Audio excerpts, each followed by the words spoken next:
Friends, आपका स्वागत है आपके YouTube channel alchemy chemistry classes में।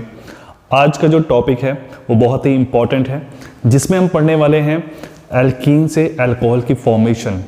एल्कीन से अल्कोहल की फॉर्मेशंस में जो मेन मेरा फोकस है वो है मैकेनिज्म पर, क्योंकि बहुत सारे बच्चे हैं जिन्हें मैकेनिज्म में बहुत प्रॉब्लम्स होती है और उनको लगता है कि ये सबसे ज़्यादा डिफ़िकल्ट है। तो उनकी डिफ़िकल्टी को कम करने के लिए ये वीडियो बहुत ही इंपॉर्टेंट होने वाली है उनके लिए।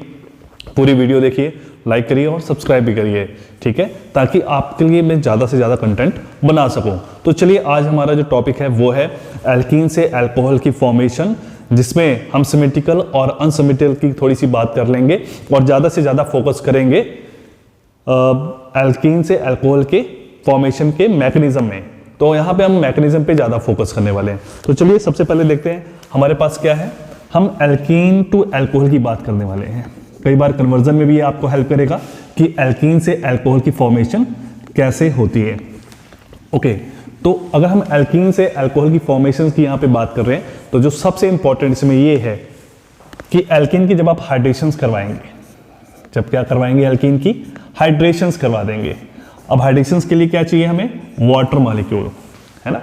तो एल्कीन की फॉर्मेशंस करेंगे और वाटर मॉलिक्यूल की हम बात करेंगे। तो एल्कीन की हाइड्रेशंस एसिड की प्रेजेंस में होगी। किसकी प्रेजेंस में होगी? एसिड की प्रेजेंस में होगी। और एसिड की प्रेजेंस में ये हमारे पास क्या फॉर्म करेगा? ये हमारे पास फॉर्म करेगा अल्कोहल। तो हमारे पास एल्कीन से क्या बन जाएगा? एल्कीन से बन जाएगा अल्कोहल। तो अगर हम इस एल्कीन की बात कर रहे हैं तो ये एल्कीन किस टाइप का है? ये सिमेट्रिकल एल्कीन है। ये कौन सा एल्कीन है? सिमेट्रिकल एल्कीन है। अब ये सिमेट्रिकल एल्कीन और अनसिमेट्रिकल एल्कीन क्या होता है, इसकी बात करने वाले हैं।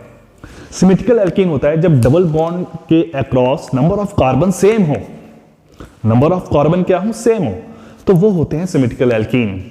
और जब हम बात करेंगे कि अगर डबल बॉन्ड के across number of carbon same equal नहीं हो, सेम का मतलब यहां पे इक्वल की बात कर रहा हूं। अगर डबल बॉन्ड के across number of carbon equal नहीं है तो वो होती है अनसिमेट्रिकल एल्कीन। जब हम सिमेट्रिकल एल्कीन की बात करते हैं, जैसे एग्जांपल की अगर मैं बात करूं, तो एग्जांपल में हमारे पास है इथीन और ब्यूटीन, ब्यूटुइन। इथीन और ब्यूटुइन हमारी सिमेट्रिकल एल्कीन है। तो अगर आप उसमें अल्कोहल की प्रिपरेशंस की बात करेंगे तो OH ग्रुप किसी भी साइड लग जाए कोई प्रॉब्लम नहीं है। चलो, मेरे कहने का मतलब क्या है, मैं ब्यूटुइन की एग्जांपल लेकर बता रहा हूं आपको। तो CH3, CH double bond, CH single bond, CH3, और हमने यहां पे क्या करनी है, इसकी एसिडिक हाइड्रेशंस की हम यहां पे बात करने वाले हैं। तो एसिडिक हाइड्रेशंस में क्या होने वाला है हमारे पास?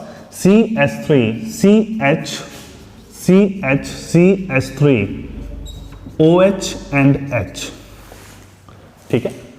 अब आपने इसमें समझना क्या है? इसमें समझने वाला पॉइंट्स कौन सा है? इसमें समझने वाला पॉइंट्स ये है कि जो आप वाटर की जो एडिशंस कर रहे हैं, तो इसमें वाटर ऐड हो रहा है। तो ये देखिए, हमने OH को और H को एक तरफ ऐड कर दिया, ठीक है। इस केस में जैसे H आपने इस तरफ ऐड किया और OH इस तरफ किया, क्योंकि ये सिमेट्रिकल एल्कीन है। डबल बॉन्ड के अक्रॉस नंबर ऑफ कार्बन क्या है? सेम है। नंबर ऑफ कार्बन इक्वल है, सेम नहीं कहेंगे, इक्वल कहेंगे। तो नंबर ऑफ कार्बन इक्वल है। अगर नंबर ऑफ कार्बन इक्वल है तो उस केस में क्या होगा जी? उस केस में आप हाइड्रॉक्सिल ग्रुप को किसी भी तरफ लगा सकते हैं, मतलब चाहे इस कार्बन पर लगाइए और चाहे इस कार्बन पर लगाइए, ठीक है। और हाइड्रोजन को चाहे इस कार्बन पर लगाइए, मतलब आप OH जो मैंने इस तरफ लगाया वो आप इस तरफ भी लगा सकते हो, और जहां जिस तरफ OH लगाया उस तरफ आप हाइड्रोजन भी अटैच कर सकते हो। मतलब हाइड्रॉक्सिल की जगह पे हाइड्रोजन भी हो सकता है, हाइड्रोजन की जगह पे हाइड्रॉक्सिल ग्रुप भी हो सकता है। मतलब आप किसी भी तरफ लगा दीजिए, इसमें कोई कंफ्यूजन नहीं है, मतलब कुछ भी गलत नहीं होगा, क्योंकि आपका जो प्रोडक्ट है वो ब्यूटेन टू ऑल ही बनेगा। हमारे पास यहाँ पे क्या है, नेम क्या है प्रोडक्ट का? ब्यूट टू इन। और हमारे पास यहाँ पे प्रोडक्ट क्या है? ब्यूट, यहाँ पे रिएक्टेंट है ब्यूट टू इन और प्रोडक्ट है ब्यूट टू, सॉरी, इस ब्यूटेन टू ऑल। ओके, तो OH आपका चाहे इस कार्बन पर हो चाहे इस कार्बन पर, तो उसका कोई भी डिफरेंस नहीं आने वाला है सिमेट्रिकल एल्कीन के केस में। पर जब हम बात करेंगे अनसिमेट्रिकल की, तो जब हम अनसिमेट्रिकल की बात करेंगे तो उस केस में मार्कोनी-कॉफ रूल के अकॉर्डिंग एडिशंस होगी। ठीक है, मैं सिंपल एल्कीन की बात कर रहा हूं, मैं थोड़ी सी कॉम्प्लेक्स एल्कीन की बात नहीं कर रहा हूं। क्यों? उसमें आपका मिथाइल शिफ्ट वगैरह केस आता है। ठीक है, तो मैं फिर साल सिंपल की बात कर रहा हूं। ठीक है, तो चलो देखते हैं इस केस में हमारे पास क्या होता है अगर हम अनसिमेट्रिकल एल्कीन लें। ठीक है, तो चलो लेते हैं अनसिमेट्रिकल एल्कीन। इसको आप वीडियो पॉज करके नोट कर सकते हो। ओके, तो मैं अनसिमेट्रिकल एल्कीन की बात करता हूं। अनसिमेट्रिकल एल्कीन में हमारे पास है प्रोपीन। हमारे पास कौन क्या है? प्रोपीन। चलो जी, प्रोपीन ले लिया जाए। Propene CH3 CH double bond CH2 plus H2O gives in the acidic medium dilute HCl। और हमने यहां पे क्या बनाना है जी? प्रोडक्ट। अब प्रोडक्ट के केस में देखो क्या बनने वाला है? CH3 CH3OH। ठीक है, अब आपको ध्यान से समझना होगा, मार्कोनी का रूल यहां पे फॉलो हो रहा है। अब देखो एक तरफ हमारे पास क्या है? HOH, तो हाइड्रोजन इस तरफ जा रहा है और ये जो हाइड्रोक्सिल ग्रुप है इस तरफ जा रहा है। वाटर का केस है, वाटर में हाइड्रोक्सिल ग्रुप बीच वाले कार्बन के पास जा रहा है। क्यों? हाइड्रोक्सिल ग्रुप नेगेटिव और H positive. Negative part of attacking reagent goes to that carbon which have lesser number of hydrogen. ठीक है, ये आपका मार्कोनिकॉफ रूल था। ओके, तो मार्कोनिकॉफ रूल के हिसाब से जो नेगेटिव पार्ट है वो इस कार्बन के पास जाएगा जिसके पास कम हाइड्रोजन है। तो ये हमारी किस तरह की एल्कीन है? ये प्रोप-2इन है, सॉरी प्रोप-1इन है। नाम क्या है इसका? प्रोप-1इन। और ये हमारी अनसिमेट्रिकल एल्कीन है। किस तरह की एल्कीन है? अनसिमेट्रिकल, क्योंकि डबल बॉन्ड के अक्रॉस नंबर ऑफ कार्बन इस तरफ 1 है और इस तरफ नंबर ऑफ कार्बन कितने हैं? 2 है। ठीक है, इसलिए ये हमारी अनसिमेट्रिकल एल्कीन है। अंडरस्टूड है? ओके, अब यहां पे जो प्रोडक्ट बन रहा है वो मार्कोनिकॉफ रूल के अकॉर्डिंग बन रहा है। तो हाइड्रोक्सिल ग्रुप किस कार्बन के पास है? जो सेंटर में है, साइड वाले कार्बन के पास हाइड्रोजन गया। तो अनसिमेट्रिकल के केस में मार्कोनिकॉफ रूल के अकॉर्डिंग बनाएंगे, पर अगर थोड़ा सा ये एल्कीन और कॉम्प्लेक्स है तो वहां पे मिथाइल शिफ्ट वगैरह भी होता है कार्बोकेटायन के स्टेबिलिटी को देखते हुए। फिलहाल हम उसकी बात यहाँ पे नहीं कर रहे हैं। चलिए, तो अब मेरा जो मैंने कहा था मेन फोकस किस पर है? मैकेनिज्म पर, क्योंकि मैकेनिज्म बहुत ज्यादा इंपॉर्टेंट है बोर्ड एग्जामिनेशन के अकॉर्डिंग अगर देखा जाए तो। चलिए ठीक है, मैकेनिज्म पे फोकस करते हैं। आइए, तो मैकेनिज्म पे फोकस कर लेते हैं।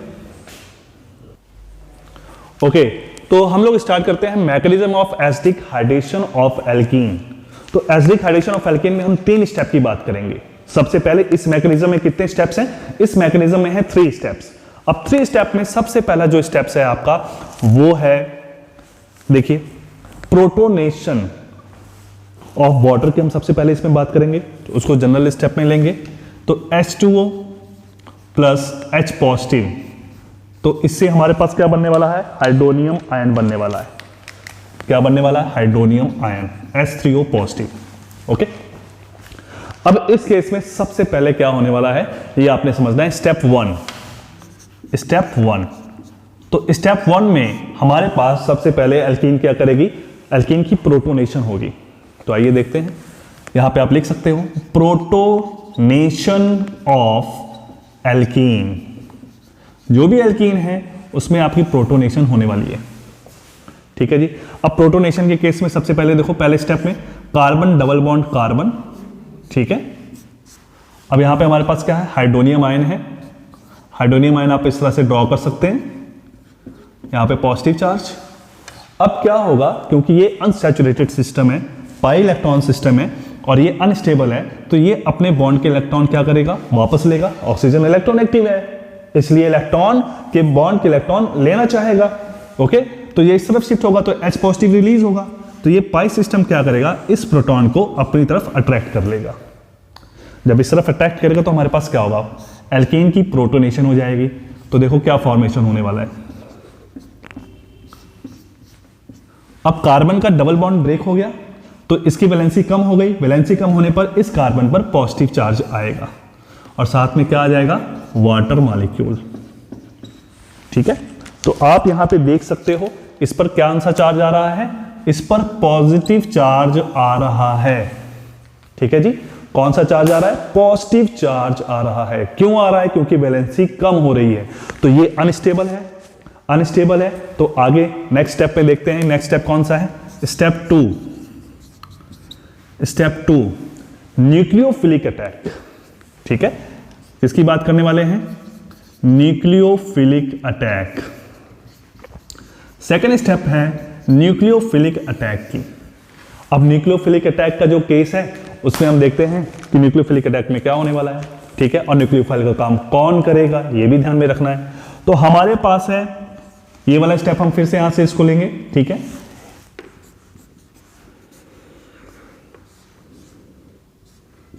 ये हमारे पास कार्बोकैटायन है। ठीक है, अब कार्बोकैटायन के केस में आप देखो यहां पे हमारे पास क्या है? वाटर मॉलिक्यूल है। क्या है हमारे पास? Water molecule. Water molecule nucleophile का काम करेगा। ठीक है जी, तो न्यूक्लियोफाइल कहां जाएगा? जहां पे इलेक्ट्रॉन डेंसिटी कम होगी। कहां पे कम होगी? पॉजिटिव चार्ज से पता लग रहा है, तो पॉजिटिव चार्ज की वजह से इसमें क्या होगी? अट्रैक्शन होगी, और ये इलेक्ट्रॉन ट्रांसफर करेगा और कार्बन के साथ बॉन्ड बना लेगा। इलेक्ट्रॉन है, ट्रांसफर करेगा, इलेक्ट्रॉन के साथ इसका बॉन्ड, जो इलेक्ट्रॉन ट्रांसफर होंगे तो ऑक्सीजन का बॉन्ड कार्बन के साथ बन जाएगा। ठीक है, न्यूक्लियोफाइल है, कहां पे अटैक करेगा? जहां पे इलेक्ट्रॉन डेंसिटी कम होगी। तो चलिए देखते हैं प्रोडक्ट क्या बनता है हमारे पास। तो ये हमारे पास वाटर मॉलिक्यूल इसके साथ अटैच हो गया। अब जब वाटर मॉलिक्यूल अटैच हो रहा है तो ऑक्सीजन के कितने बॉन्ड बन रहे हैं? 3 बॉन्ड। तो जब 3 बॉन्ड बनेगा तो कौन सा चार्ज आएगा? Positive charge. ठीक है, तो एक बॉन्ड जो बना वो किसकी वजह से बना? क्योंकि इलेक्ट्रॉन ट्रांसफर हो रहा है ऑक्सीजन से कार्बन की तरफ, इसलिए ऐसा हो रहा है। ठीक है, तो ये हमारे पास एक अनस्टेबल सिस्टम बन जाता है, एक मॉलिक्यूल अनस्टेबल बन जाता है, क्योंकि वहां पे ऑक्सीजन के ऊपर पॉजिटिव चार्ज है। ठीक है, आइए नेक्स्ट स्टेप देखते हैं। नेक्स्ट स्टेप कौन सा है? स्टेप है 3। अब थर्ड स्टेप में क्या होता है? स्टेप 3। अब स्टेप 3 में होता है डीप्रोटोनेशन। ठीक है जी, इस जो अनस्टेबल सिस्टम है हमारा, इसकी क्या होगी? डीप्रोटोनेशन होगी। चलिए, तो हम यहां पे क्या पढ़ने वाले हैं? डीप्रोटोनेशन। प्रोटोनेशंस का, डीप्रोटोनेशन का मतलब क्या हुआ? प्रोटोनेशंस का रिमूव हो, प्रोटॉन का रिमूव होना। ठीक है, जो लास्ट स्टेप है वो क्या है? डीप्रोटोनेशन, प्रोटॉन का रिमूव होना। चलिए, प्रोटॉन कैसे रिमूव हो रहा है देखते हैं। प्रोटॉन कैसे रिमूव हो रहा है, इस स्टेप को फिर से यहां पे लिखेंगे हम लोग। ठीक है, ये देखो,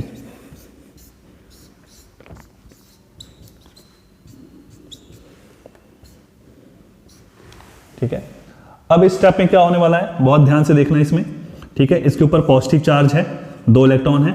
अब ये क्योंकि ऑक्सीजन इलेक्ट्रॉन एक्टिव है, इलेक्ट्रॉन एक्टिव होने की वजह से क्या होने वाला है, ये बॉन्ड के इलेक्ट्रॉन, एक हाइड्रोजन के बॉन्ड के इलेक्ट्रॉन अपनी तरफ अट्रैक्ट करेगा और प्रोटॉन को रिमूव कर देगा यहां से।